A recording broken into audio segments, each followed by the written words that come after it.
வானம் வசப்படுமே. 20ஆம் நூற்றாண்டுக்கு அடிப்படையாகவும் ஆணி வேராகவும் இருந்தது அறிவியல் வளர்ச்சிதான்.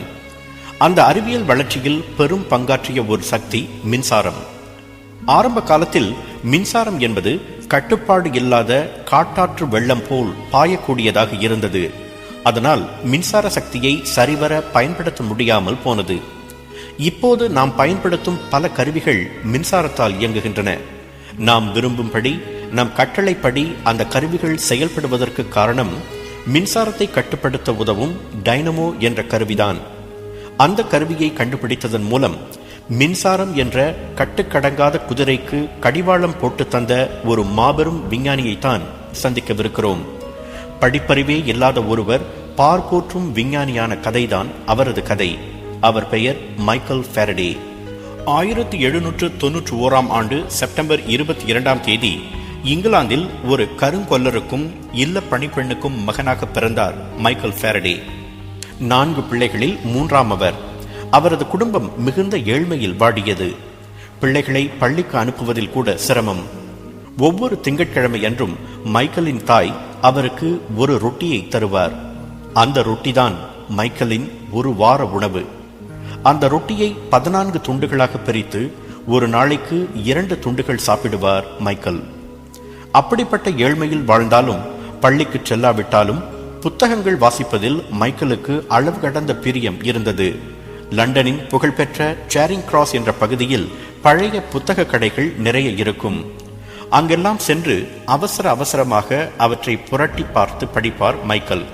ஆனால் காசு கொடுத்து வாங்க முடியாததால் அவரை கண்ட உடனேயே எல்லா கடைக்காரர்களும் விரட்ட ஆரம்பித்தனர். ஜார்ஜ் ரிபாவ் என்ற ஒரு கடைக்காரர் மட்டும் மைக்கேல் மேல் இறக்கப்பட்டு தம் கடையில் இருந்த புத்தகங்களை படிக்க அனுமதி தந்தார். மணிக்கணக்கில் மைக்கேல் புத்தகங்களை படிப்பதை பார்த்து வியந்த அவர் மைக்கேலின் குடும்ப நிலையை தெரிந்து கொண்டு ஒரு வேலையையும் தந்தார். வாரம் 3 ஷில்லிங்குகள் சம்பளம். மைக்கேலுக்கு மட்டற்ற மகிழ்ச்சி. லண்டன் முழுவதும் புத்தகங்களை கொண்டு சென்று கொடுப்பதும் அவற்றை வாங்கி வருவதும் தான் மைக்கேலின் முதல் வேலை. அதில் அவர் சிறப்பாக செய்யவே புத்தகங்களுக்கு பைண்டிங் செய்யும் வேலையை தந்தார் அந்த முதலாளி. பைண்டிங் பணிக்காக வரும் புத்தகங்களில் விஞ்ஞானம் சம்பந்தப்பட்டவையும் நிறைய இருக்கும். அவற்றை பைண்ட் செய்யும் அதே வேளையில் அவற்றையெல்லாம் ஆர்வத்துடன் படிப்பார் மைக்கேல். அவற்றில் உள்ள பல விஷயங்கள் அவருக்கு புரியாது. நம்மில் பலருக்கு புரியாத விஷயங்கள் என்று வந்தால் அப்படியே விட்டுவிடுவோம். அவர் என்ன செய்வார் தெரியுமா? அந்த புத்தகங்களை பைண்ட் செய்த பிறகு அவற்றை உரியவர்களிடம் கொடுக்கும் போது தன் சந்தேகங்களை கேட்டு விளக்கம் பெற்றுக் கொள்வார்.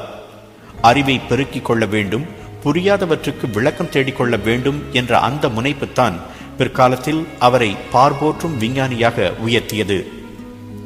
லண்டனில் அந்த காலகட்டத்தில் விஞ்ஞான விரிவுரைகள் நடைபெறும். அதற்கு கட்டணம் உண்டு. அந்த விரிவுரைகளை கேட்க வேண்டும் என்று மைக்கேலுக்கு ஆசை. அவரது ஆசையை உணர்ந்த அந்த முதலாளி ஒரு புகழ்பெற்ற விஞ்ஞானியின் விரிவுரைக்கு நுழைவுச்சீட்டு கொடுத்து மைக்கேலை அனுப்பி வைத்தார். அந்த விரிவுரைதான் மைக்கேலின் வாழ்க்கையை திசை திருப்பியது. அந்த விரிவுரையை நிகழ்த்தியவர் புகழ்பெற்ற விஞ்ஞானி சர் ஹம்ப்ரி டேவி. மின்சாரம் பற்றியும் வேதியியல் பற்றியும் அவர் பேசியதை மற்றவர்கள் கேட்டுக்கொண்டிருக்க மைக்கேல் என்ன செய்தார் தெரியுமா? சர் ஹம்ப்ரி டேவி கூறியதை ஒன்று விடாமல் அப்படியே முழுமையாக குறிப்பு எடுத்துக் கொண்டிருந்தார்.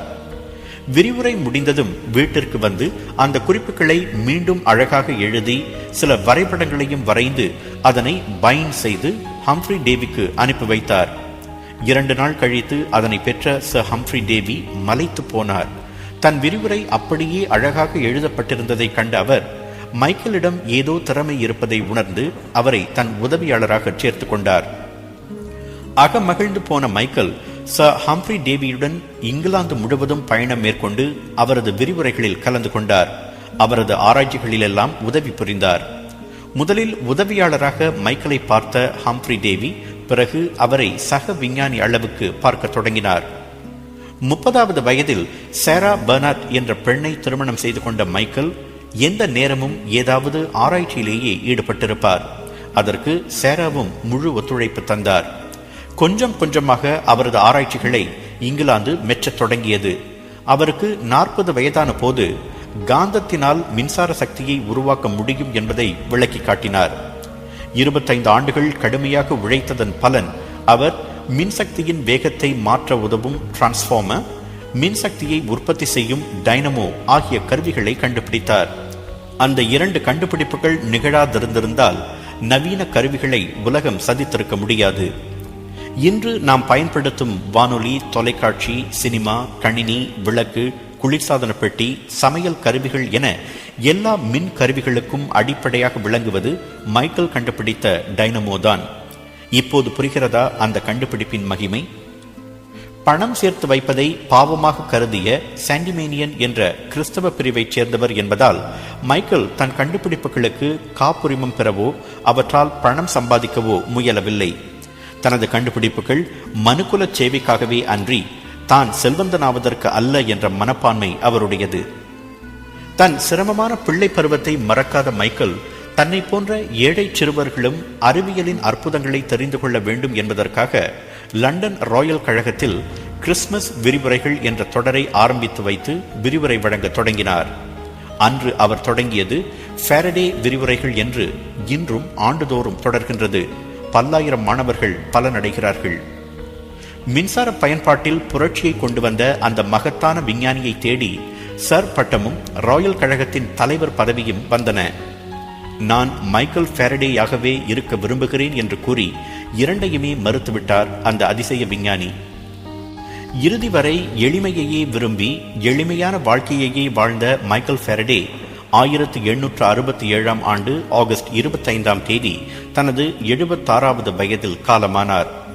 பல புகழ்பெற்ற அறிஞர்களைப் போலவே அவரது நல்லுடலும் வெஸ்ட்மின்ஸ்டர் அபேயில் அடக்கம் செய்யப்பட்டிருக்கும். ஆனால் அவர் விரும்பியபடியே ஒரு சாதாரண இடுகாட்டில் அவரது உடல் அடக்கம் செய்யப்பட்டது. ஒருமுறை சர் ஹம்ப்ரி டேவியிடம் உங்கள் கண்டுபிடிப்புகளில் மகத்தானது எது என்று கேட்கப்பட்டது. அதற்கு அவர் சட்டென்று சொன்ன பதில் மைக்கேல் ஃபாரடே. ஒரு மேதையின் வாயாலேயே மேதை என்று புகழப்பட்ட மைக்கேல் ஃபாரடேயின் வாழ்க்கை நமக்கு கூறும் உண்மை மிக மிக எளிதானது. உலகை கூர்ந்து கவனிக்க வேண்டும், சந்தேகங்களை போக்கிக் கொள்ள நிறைய கேள்வி கேட்க வேண்டும், நிறைய படிக்க வேண்டும். ஒரு வாரத்துக்கு ஒரு ரொட்டி துண்டுதான் என்றாலும் நம்பிக்கையோடு போராட வேண்டும். அப்படி செய்யும் எவருக்கும் மைக்கேல் ஃபாரடேக்கு வசப்பட்ட அதே வானம் வசப்படும்.